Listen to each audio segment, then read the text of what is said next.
Tonight, on First at 9 this Wednesday the 3rd of December 2025. Glimmer of hope. Water levels of major rivers recede. Some residents of Kalaniya return home, while Kalanimulla, Angoda, Vallampitiya and Kolonnawa still remain inundated. The Trail of Tears. Ditwa affects over 1.6 million Sri Lankans. Fatalities cross 470. 350 remain missing. Emergency meeting. President calls for emergency cabinet meeting. In retrospect, opposition alleges government inaction amid timely weather warnings. Asserts the need to set a parliamentary select committee to lead probes. Kalin baby so rupiyal 90කට. Kalin baby podi හැමෝටමයි.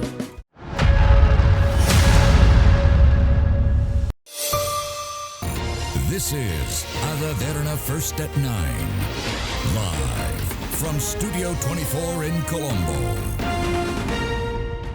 Good evening and welcome to First at 9 on Sri Lanka's premium news provider, Derana News Channel. I'm Tharindu Mahendra, joining you live with the latest in Sri Lanka and around the world. In your top story tonight, the devastating cyclone Ditwa that wreaked havoc across Sri Lanka has claimed nearly 480 lives and affected the livelihoods of over 1.6 million people across the country. The Disaster Management Centre notes that 350 people are still unaccounted for. Meanwhile, in anticipation of heavy downpours in the coming days, the National Building Research Organisation extended the red evacuation level landslide warnings issued to 6 districts. Rescue efforts are currently underway across the country in search of those affected by the devastating cyclone Ditwa. Following the deadly landslides in the Ihalagama Kothmale and the Koswata area, 50 persons are believed to be missing, while with all access roads to Ihalagama blocked, no relief teams have been able to reach the location so far. With remains of more victims being recovered in the Baragala area of Navalapitiya, the total number of fatalities increased to 8. As 5 people remain missing, residents are continuing search operations. Further reports confirmed that at least 250 people remain affected in the area subsequent to the devastating disaster. Search operations continue in Udagama in Passara Badulla, where the remains of a minor and an adult were recovered today by Indian relief officials. In Pelgahatanna on the Badulla Passara Road, many residences have been severely damaged by landslides. The Passara police report that the landslides originating from the Namanukula mountain still remains active. Meanwhile, the Badulla Spring Valley Road remains closed and access roads from Spring Valley to Demodara have also been completely destroyed. The remains of a missing person from Shananwatta in Hattanoya were recovered in Hatton. Landslide in Dolasbage and Paragala Navalapitiya claimed the lives of 16 persons, including 2 infants.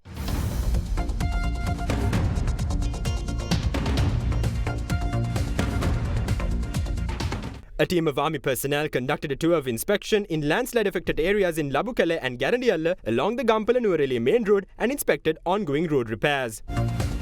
Road restoration activities also continued in Wallapane. The bridge connecting Passara to Madugastalawa village in Badulla has also been destroyed. Similarly, the Oyawatta bridge linking Kanupelella and Oyawatta village has also been destroyed. The restoration of Vadduvakal bridge in Mulathiu, which had been damaged amid the adverse weather, commenced today. Repairs have also started on the damaged section near the Kalaoya bridge along the Puttalam Anuradhapura main road. The Puttalam Kurunagala, Galgamu Nikavava, Mallavapitiya Kappitipola, Nainamadama, Iranavilla, Toppua Madampe and Puttalam Nathandiya roads continue to remain closed due to damage caused by landslides and heavy flooding. However, all roads in the Trincomalee, Polonnaruwa, Ampara and Batticaloa districts are now open for traffic. All major roads leading out of Kandy have also been cleared and are now open. Measures are in place to expedite restoration work on the Northern Railway line with the assistance of the Sri Lanka Army. We expect to restore the Northern line up to the Mahava area within the next 2 to 3 weeks. The restoration of the Eastern Railway line is also progressing steadily and is expected to be completed within a month. However, it remains difficult to assess the full extent of the damage to the upcountry line as landslides are still active in the region. As a result, our teams have been unable to access affected locations. We also believe that the Peradeniya railway bridge may need to be reconstructed. Although the heavy downpours have now subsided, the red evacuation level landslide warnings issued to 69 divisional secretariat divisions across 6 districts remain active due to the continuous rainfall experienced in in recent days. Further, heavy rainfall is expected on the 5th and 9th, and therefore the public is urged to remain alert and exercise extreme caution. There is a heightened risk of additional landslides if rainfall exceeds 50 to 100 millimeters. Landslides may also reoccur in areas previously identified as high-risk zones.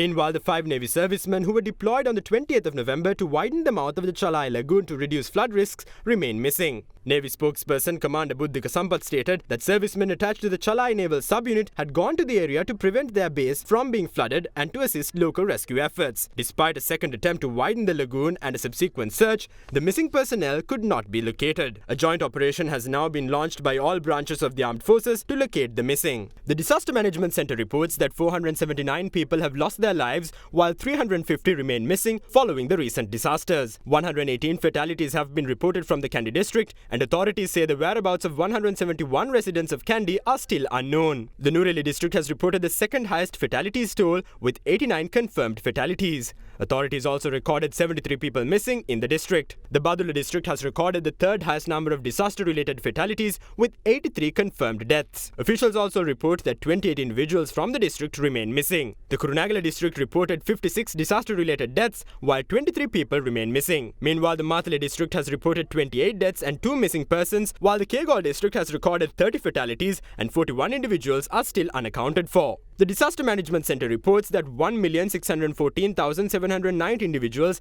of 455,405 families are affected across the country. 188,974 people are currently sheltering in 1,347 safe locations. Additionally, 1,289 houses have been completely destroyed island-wide, while an additional 44,556 homes have sustained partial damage. Meanwhile, the government issued a Gazette Extraordinary declaring 22 administrative districts except Galle, Mathura and Hambantota as national disaster-affected areas due to the severe impacts of the recent adverse weather. ඔබේ සම හඳුනාගෙන ඖෂධීය ශාකසාරමේ Forever face wash එකක් භාවිතා කරන්න. අප වෙනුවෙන් කැපවූ ලංකාවේ අපේ අංක 1 ජාලය ඩයලොග්. දවටනේ නියම මිල සඳහන් ස්විස්ටෙක් නිෂ්පාදන මිලදී ගන්න. ස්විස්ටෙක් ගන්න ඕන හොඳම තීරණය. The Department of Irrigation notes that water levels of all major rivers across Sri Lanka are receding to normal levels. Floodwaters in many areas have subsided, allowing residents to return to their homes and commence clean-up operations. However, several areas including Kalanimulla and Kolonnava still remain submerged. The Department of Irrigation notes that the water levels of major rivers that had reached major flood levels owing to incessant rains are gradually approaching normal levels. Residents of several areas which were inundated during the past few days following the overflowing of the river Kalani are now returning to their residences as flood water levels have receded. Returning residents have commenced clean-up efforts to clear mud and debris that had accumulated in their residences following floods.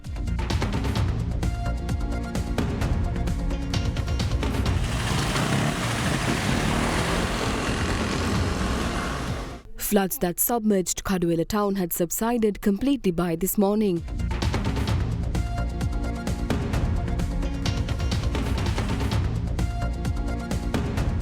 Some floodwater still remains in several areas including Kalanimulla, Angoda, Vallampitiya and Kolonnava.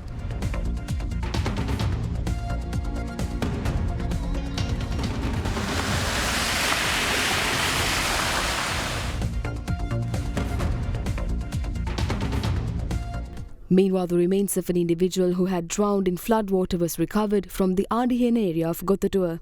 In the meantime, water levels of River Kalani, as measured at the Nagalagam Street gauge, has receded into a minor flood level. Water levels started to subside since last evening.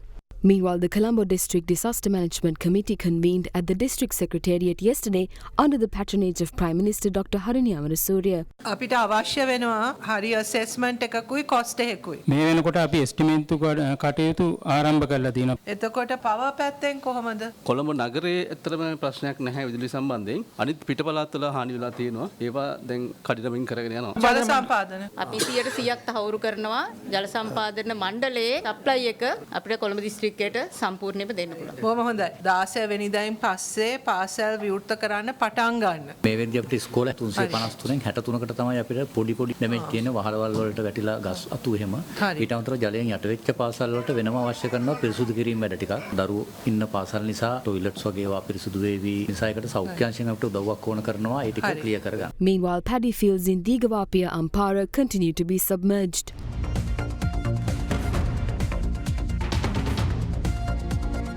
In the meantime, hundreds of acres of paddy fields cultivated with water supply from Sanasuma Reservoir in Wallawaya have been destroyed.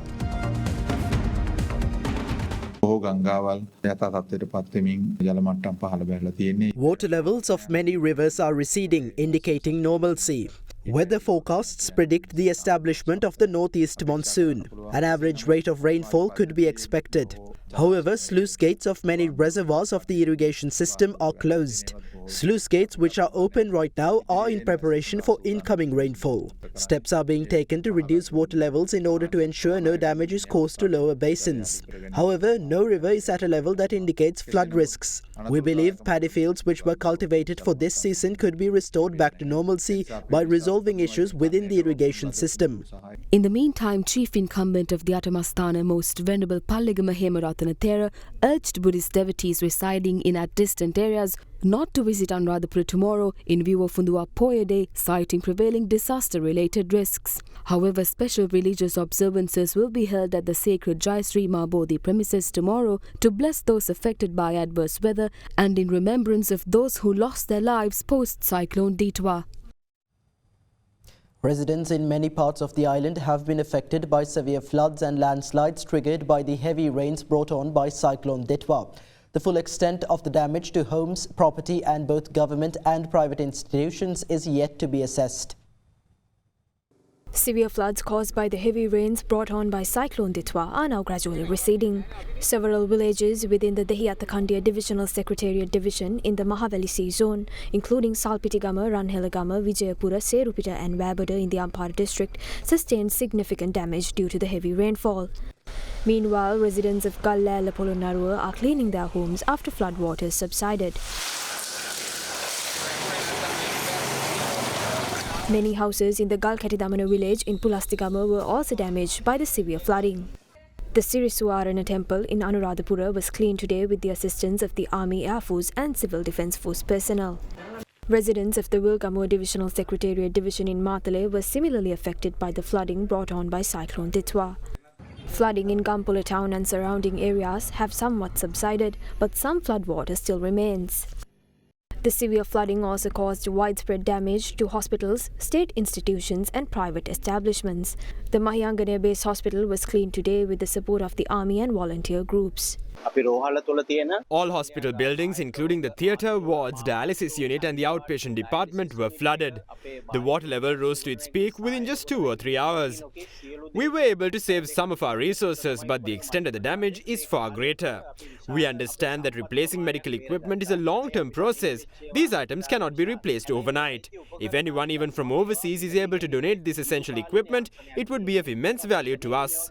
Cyclone Ditwa has also significantly affected state institutions in the Kandy district as well as the Faculty of Veterinary Medicine and Animal Science at the University of Peradeniya.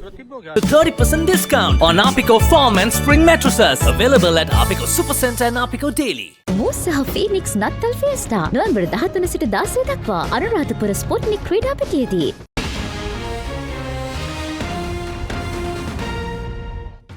Welcome back to First at 9. Now, Foreign Affairs Minister Vijitha Herath announced that the country continues to receive international support for disaster relief with over 2 billion rupees in aid already provided by various nations. Aid continues to pour into Sri Lanka from both local and international sources following the devastation caused by Cyclone Ditwa. A significant boost came yesterday afternoon when a plane carrying 2 fully equipped mobile hospitals donated by the Indian government landed at Katunayaka International Airport. This humanitarian effort is part of India's ongoing support to Sri Lanka since cyclone's impact was first reported. The aircraft was accompanied by 73 military medical personnel, including doctors, nurses and support staff who are trained to operate the mobile clinics. Additionally, the plane carried essential supplies such as medical scanners, medicine, drinking water, buses, ambulances, and all other necessary material to set up fully functional medical facilities. This timely invention aims to provide critical healthcare to those affected by the disaster and assist in ongoing relief efforts. This is part of our larger effort that is going on from day one to provide assistance to Sri Lanka. We were the first to arrive here. This is the fifth one, the biggest one actually, and we are expecting more supplies over the next couple of days. We will continue our effort, very, very committed to helping Sri Lanka. India as a close friend and a neighbor is standing by Sri Lanka in this hard crisis. Today, 2 more planes carrying aid from the United Arab Emirates landed in Sri Lanka. Earlier this afternoon, a Bangladeshi plane delivered a consignment of medicines and disaster relief supplies. Meanwhile, the United Kingdom pledged $890,000 in aid to Sri Lanka. The British High Commission stated that it is collaborating with the Sri Lankan Red Cross and local partners to continue delivering emergency assistance to affected communities. Amid severe weather-related disasters affecting Thailand, Indonesia, Malaysia and Sri Lanka, Apple CEO Tim Cook announced on Twitter that Apple is prepared to provide disaster relief in Sri Lanka and Afghanistan. Meanwhile, an Indian helicopter carrying humanitarian aid departed from Badulla to Kotmale. The Indian National Disaster Response Force, working alongside the Sri Lankan Army, is conducting rescue operations in Sedawata and Nadigama. In the wake of the recent floods, the Navy has launched diving operations to repair and maintain water pumps at the Mahayangane Water Treatment Plant managed by the Uva Provincial Water Supply Board and the Peradeniya Gatambe Water Treatment Plant under the Central Provincial Water Supply Board. Meanwhile, the Ministry of Industry and Entrepreneurship Development has introduced a special program to collect data on industries affected by disasters to aid their recovery. A dedicated helpline 071 266 6660 has been set up to provide information with calls accepted until 2 p.m. on December 16th.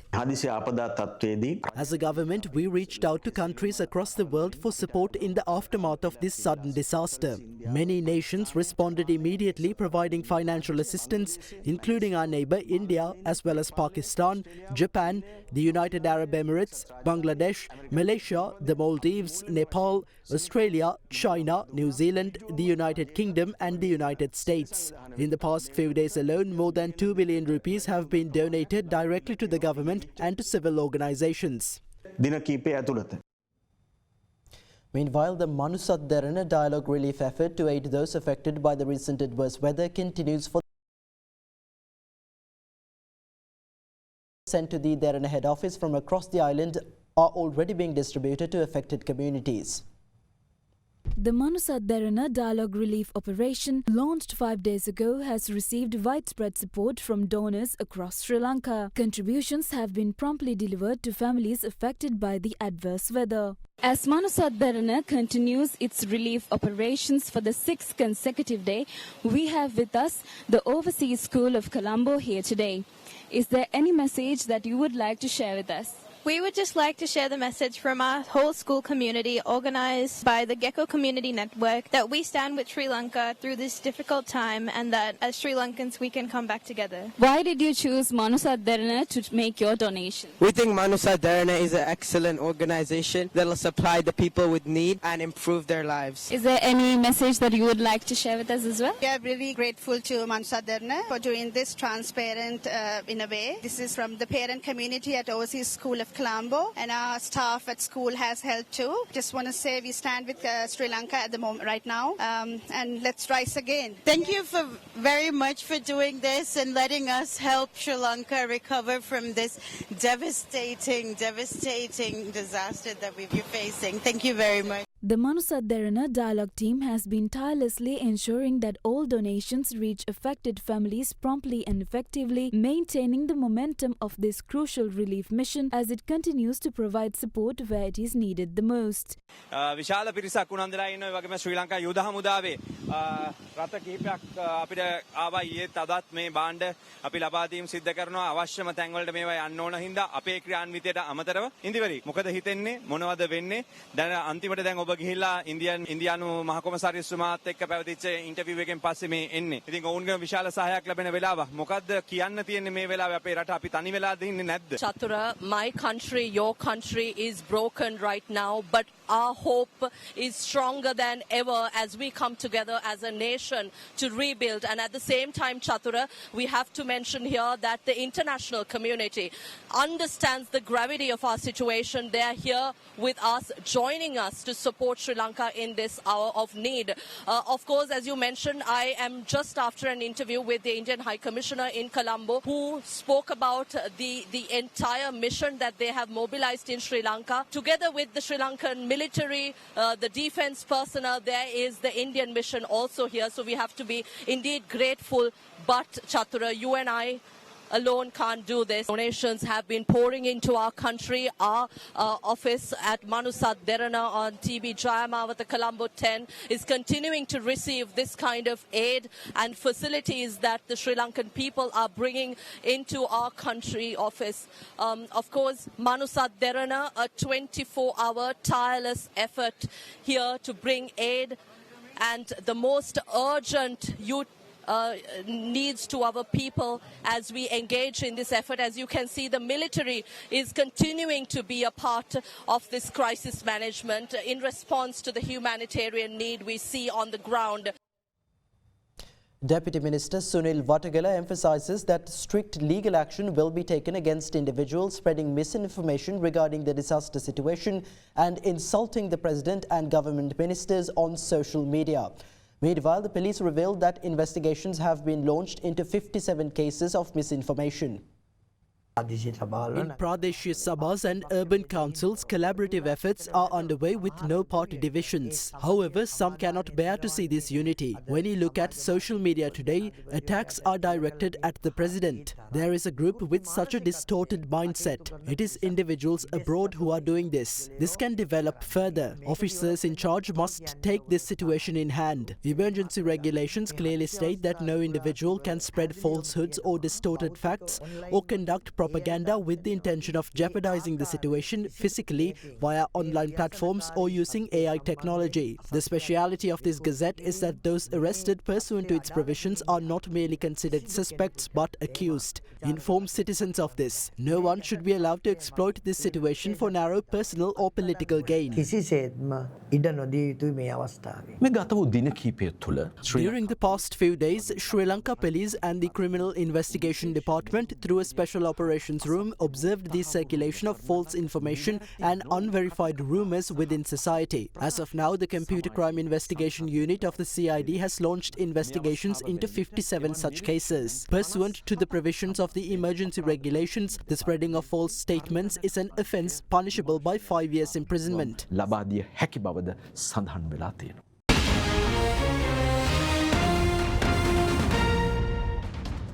Welcome back to First at 9. Now let's take a look at some local news across the island in brief. The Fourth Magistrates Court today issued a warrant against former Member of Parliament Vimal Weerawansa for failing to make a court appearance. The pending litigation over which the warrant was issued involves the alleged misuse of 40 state vehicles provided by the Presidential Secretariat to the National Freedom Front. The prosecution claims that the asset misuse caused a 9 million rupee loss to the government. Meanwhile, the suspect, who is alleged to have shot and killed the chairman of the Modara Dewala Committee in Ambalangoda on the 4th of November, has been arrested by the Galle Range Crime Division. During interrogations, the suspect confessed that he was given the contract to carry out the murder under the instructions of notorious organised criminal Lukupati, who is currently detained at the Busa High Security Prison. The 28-year-old suspect was produced before the Aludgama Magistrates Court and was subsequently ordered to be detained for 7 days for further questioning. Further investigations are underway. In other local news, an individual was injured in a shooting incident that occurred in Boralagoda within the Koskama Police Division this evening. The victim was promptly admitted to the Avisarvela Hospital. Investigations revealed that assailants who arrived on a motorcycle had shot the victim while he was travelling in a three-wheeler. Police are conducting further investigations into the incident.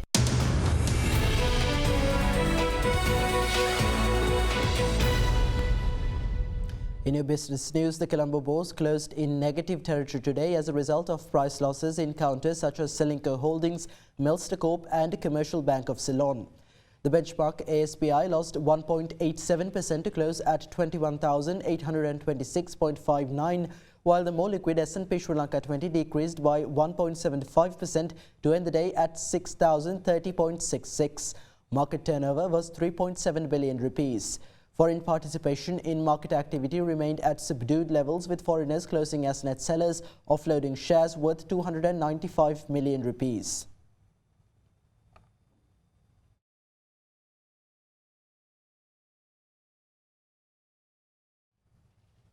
And with that, here's a look at today's foreign exchange rates.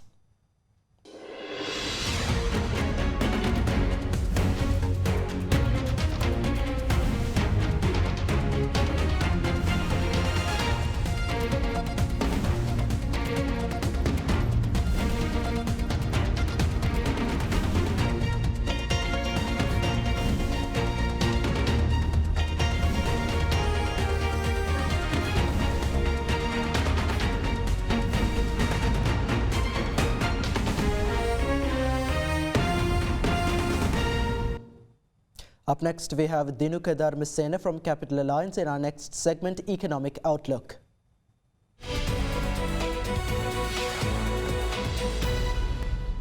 Inflation accelerated in October, with national prices rising to 2.7% year-on-year, up from 2.1% in September. Both manufacturing and services activities continue to show expansion during the month. The average weighted prime lending rates rose to 8.64%, while core money rate increased marginally to 7.95%. Market liquidity expanded to a surplus of approximately 106 billion rupees. Treasury yields were broadly stable, with T-bill auctions oversubscribed approximately 1.4 times. The rupee has depreciated 5% against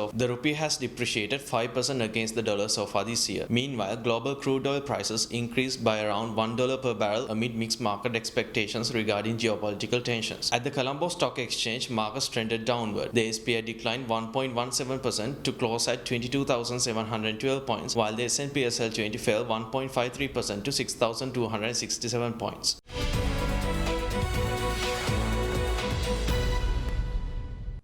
Now taking you to today's parliamentary proceedings, Samagi Jana Balavega MP Mujibur Rahman says a parliamentary select committee should be appointed to investigate the government's failure to take action despite the prior warnings from the meteorological department. Meanwhile, a minute's silence was observed in Parliament today in memory of all those who lost their lives in the disaster.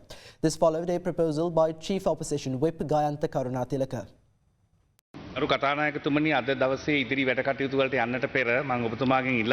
Many people in our country have lost their lives due to this crisis. To remember them and to pay our respects, I request this House to observe a 1-minute silence.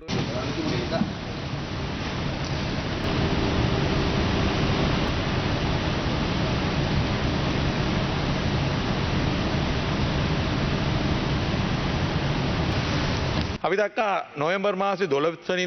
saw the Director General of the Department of Meteorology issue a forecast on December 12. Many international media organizations also reported this forecast and stated that rainfall exceeding 500 millimeters could be expected in the country. The issue we have is whether this information was communicated to the government and whether the government was aware of it. The government has not made any official statements. The government is silent. We know that natural disasters cannot be avoided. What matters is how we mitigate the damage. Was there any discussion regarding this? The public has the right to know who was aware of the warnings and who failed to act on the information available. Therefore, we propose establishing a parliamentary select committee to investigate this matter. On the 24th of November, the government declared a state of public emergency. The president stated that it would be used to expedite relief efforts and not to suppress anyone. However, we must note that Minister Watagala instructed the police to take action against social media and media institutions. The president says one thing while two other ministers attempt to suppress the media. This is an attempt to suppress anti-government protests, and that cannot be allowed.